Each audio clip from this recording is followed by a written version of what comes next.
I was once told the recipe for a good sermon. A man said to me, "Son, a good sermon has three things: a good introduction, a good conclusion, and very little in between." The introduction to Jesus' Sermon on the Mount is intriguing. He begins with the beatitudes, and he begins in a very interesting way.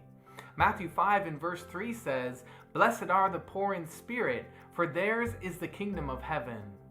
It seems strange that Jesus would start his sermon this way. Who wants to hear about poverty of spirit? Why didn't Jesus say, "Blessed are the rich in spirit"? Didn't he realize that people would be more attracted to that message? But popularity was not the purpose of Jesus' sermon. So what does it mean to be poor in spirit? To be poor in spirit is to acknowledge spiritual bankruptcy.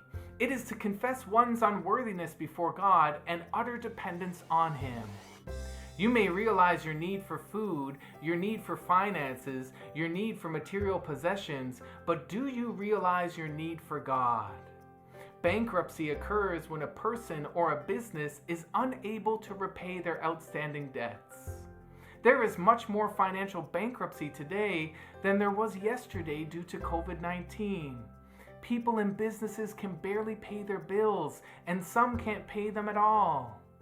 Spiritual bankruptcy, on the other hand, is when we recognize that we can't repay God for the debt of His salvation and for His sacrifice for our sins.